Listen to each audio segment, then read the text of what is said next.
برادران عزیز، محترم اور مکرم سامعین کرام، آپ حضرات کے سامنے 3 آیات کریمہ سورہ بقرہ کی تلاوت کی، آیت نمبر 94 تا آیت نمبر 96۔ ان آیات کریمہ میں اللہ رب العالمین اسلام کی حقانیت کو ثابت فرماتے ہیں کہ اسلام دین حق مذہب ہے۔ اسلام کے علاوہ جتنے بھی مذاہب ہیں وہ سب باطل ہیں، جھوٹ ہیں، اور صرف اسلام سچا مذہب ہے۔ اس کا ثبوت اللہ تبارک و تعالیٰ نے بڑے عجیب و غریب انداز سے کیا، نہ دلائل کو بیان فرمایا، نہ کسی معجزے کو بیان فرمایا، نہ انسان کے اوپر اتنا بڑا بوجھ ڈالا، بلکہ اللہ تعالیٰ نے انسان سے ایک معمولی سی اس کے جسم کے حصے سے مطالبہ کیا کہ اگر تم اس مطالبے کو پورا کر لو تو ہم سمجھیں گے تم صحیح ہو اور یہ دین صحیح نہیں ہے۔ تو دین اسلام کی معیار، اس کی حقانیت، اس کی صداقت اور سچائی کا معیار اللہ تعالیٰ نے ان آیات میں بیان فرمایا۔ ہر مسلمان کے لیے ضروری ہے وہ اتنی معلومات ضرور رکھے کہ ہم جس دین پر زندگی گزار رہے ہیں یہ دین حق مذہب ہے، کیونکہ کفر کے پاس، باطل والوں کے پاس، کافر مذاہب والوں کے پاس اپنے اپنے مذاہب کے لیے ایسے دلائل ہیں کہ مسلمان سن کر حیران ہو جاتے ہیں،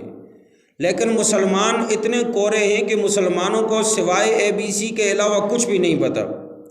اتنا بھی نہیں پتہ کہ ہم پر نازل ہونے والا یہ کلام، ہماری امت کے پاس آنے والا اللہ کا یہ پیغام ہمیں کیا کہہ رہا ہے۔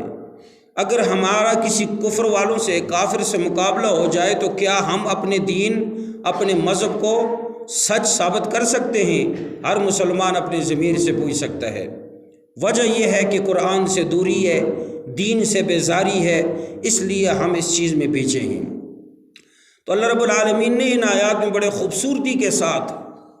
انہی کی زبانی، انہی کے ذریعے، اہل کفر کے ذریعے اپنے دین حق کو ثابت کرایا، اور جس کا توڑ آج تک کوئی نہیں کر سکا۔ وہ کیا ہے؟ مختصر خلاصہ اس کا سمجھیے تاکہ آپ کے ذہن میں بات آ جائے کہ اللہ رب العالمین ان آیات میں کیا فرمانا چاہتے ہیں۔ اللہ تبارک و تعالیٰ نے فرمایا کہ اے اہل کفر، اے کافرو، اگر تم واقعی یہ سمجھتے ہو کہ ہم ایمان پر قائم ہیں، جنت کے مستحق ہیں، قیامت کے دن آخرت کی نعمتوں کے ہم مستحق ہیں، ہم اللہ کے محبوب ہیں، ہم اللہ کے خاص بندے ہیں، لہٰذا ہمیں کسی نئی شریعت، نئے نبی پر ایمان لانے کی ضرورت نہیں ہے۔ یہ ان کافروں کا دعویٰ تھا۔ جب نبی علیہ السلام ان کے پاس گئے اور انہیں دعوت دی کہ میں اللہ کا عظیم کلام لے کر آیا ہوں، مجھے اللہ تعالیٰ نے اپنی نبوت سے سرفراز فرمایا ہے، اور اس بات کی گواہی تمہارا مذہب، یعنی اس سے پہلے جتنے مذہب گزرے وہ بھی دیتے ہیں، اپنی کتابوں کو انصاف کے ساتھ پڑھو اور ان کے اندر دیکھو کہ میرے آنے کی خوشخبری اور بشارت ہر پیغمبر نے اپنے اپنے زمانے میں اپنی امت کو دی ہے۔ ہر کتاب میں اس آخری نبی کے آنے کے دلائل اور نشانیاں اور بشارتیں موجود ہیں، لہٰذا مجھ پر ایمان لاؤ۔ تو کافر جواب میں کہتے تھے ہم اپنے ایمان پر قائم ہیں، ہمیں کسی دوسرے پر ایمان لانے کی ضرورت نہیں ہے۔ نبی علیہ السلام انہیں ڈرا دے کہ قیامت والے دن اللہ کے سامنے کیا جواب دو گے؟ وہ کافر جواب میں کہتے جب ہم اللہ کے ایماندار بندے ہیں، جب اللہ تعالیٰ ہمیں اپنا دوست رکھتا ہے، جب اللہ تعالیٰ ہم سے محبت کرتا ہے تو پھر قیامت کی ہمیں کیا فکر ہے؟ ہم قیامت والے دن ضرور جنت میں داخل ہوں گے۔ اور انہوں نے تو یہاں تک دعویٰ کیا لن يدخل الجنت الا من کان ہودا او نصارا۔ انہوں نے قرآن میں دعویٰ کر دیا کافروں نے کہ جنت میں سوائے یہودیوں اور عیسائیوں کے کوئی جا ہی نہیں سکتا۔ تو گویا کہ ساری بحث کا خلاصہ یہ ہے کہ وہ اپنے آپ کو حق پر سمجھتے ہیں اور اسلام کو جھوٹا مذہب سمجھتے ہیں، نعوذ باللہ من ذالک۔ اللہ تعالیٰ نے ان آیات میں انہیں ایک چیلنج دیا، ایک چھوٹی سی ان سے اللہ تعالیٰ نے بات کی ہے کہ اس بات کو عمل پورا کر لو تو ہم سمجھ جائیں کہ تم حق پر ہو۔ وہ کیا ہے کہ اگر واقعی تم سمجھتے ہو کہ اللہ تعالیٰ نے آخرت کی نعمتیں، جنت کی بہاریں صرف ہمارے لیے مخصوص کی ہیں اور لوگوں کا حق نہیں ہے، تو آؤ ذرا موت کی تمنا کر کے دکھاؤ اگر تم اپنے قول کے اندر سچے ہو۔ ہم تم سے بحث نہیں کرتے، بحث سے تم نہیں سمجھو گے، ہم تم سے مناظرہ نہیں کرتے، ہم تمہارے ساتھ لمبی چوڑی تقریریں نہیں کرتے، بس ہماری ایک ہی بات ہے، اسلام والوں کی، مسلمانوں کی صرف ایک بات ہے، اگر واقعی تم سمجھتے ہو کہ تم حق پر ہو تو ذرا موت کی تمنا کرو، کیونکہ مرنے کے بعد تم اللہ کے پاس جاؤ گے، پھر پتہ چل جائے گا کہ تم سے اللہ محبت کرتا ہے یا نہیں کرتا۔ بس اتنی سی آسان بات ہے۔ اب دیکھیں قرآن نے کوئی لمبی چوڑی تقریر نہیں کی ہے سمجھانے کے لیے کہ تم اس طرح کرو اس طرح کرو، نہ، بس ایک بات ہے،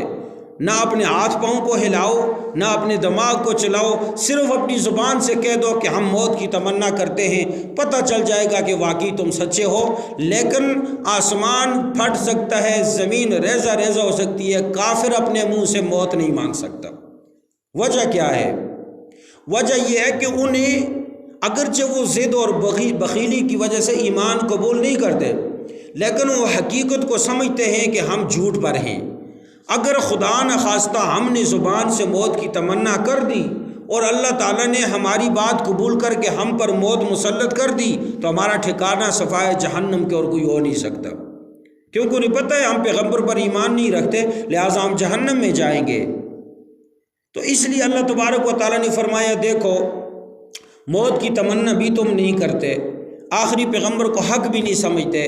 اور آخرت کی تمام نعمتیں جنت کی بہاروں کے اپنے آپ کو مستحق سمجھتے ہو، تو ذرا موت کی تمنا کرو، جنت کی بہاریں خود بخود تمہیں مل جائیں گی۔ لیکن ان لوگوں نے موت کی تمنا نہ کی، نہ زبان سے کبھی کہا اور نہ دل میں انہوں نے تمنا کی، بس ثابت ہو گیا کہ کفر جھوٹا مذہب ہے، اسلام حق مذہب ہے۔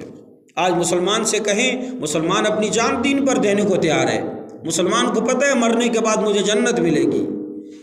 لیکن کافر کبھی موت کی تمنا نہیں کرتے۔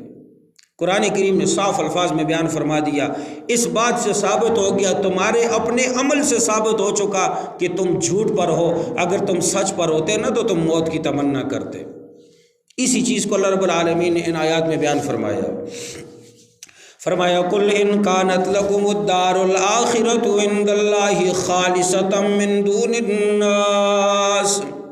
کہہ دیجئے پیغمبر صلی اللہ علیہ وسلم ان یہود اور کافروں سے،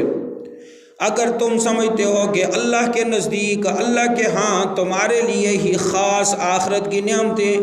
تمہارے لیے تیار کی گئی ہیں، تمہارے علاوہ کوئی ان کا مستحق نہیں، فَتَمَنَّوُا الْمَوْتَ، موت کی تمنا کرو، إِن كُنتُمْ صَادِقِينَ، اگر تم اپنے دعوے میں سچے ہو،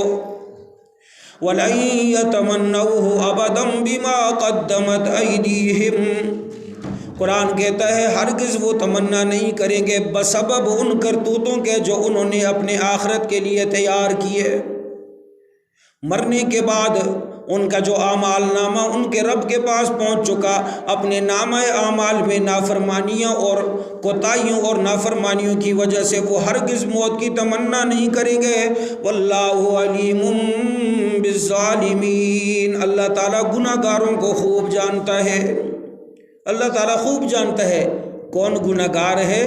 اور کون فرما بردار ہے، کون نیک ہے کون بد ہے، اللہ ہر ایک کو جانتا ہے۔ لیکن چلے دنیا والوں کے سامنے اب سوال یہ پیدا ہوتا ہے، ہو سکتا ہے انہوں نے اس چیلنج کو قبول کیا لیکن وہ مشہور نہیں ہوئی، وہ بات چھپ گئی ہو، دب گئی ہو۔ جواب یہ ہے اگر انہوں نے چیلنج کو قبول کیا ہوتا تو آج دنیا میں کافر مذہب کی تعداد مسلمانوں سے زیادہ ہے، ایک حصہ مسلمان ہیں باقی سارے مذاہب کافر ہیں، اور کافر ہر زمانے میں اسلام کو جھوٹا ثابت کرنے کے لیے ایڑی چوٹی کا زور لگاتے ہیں۔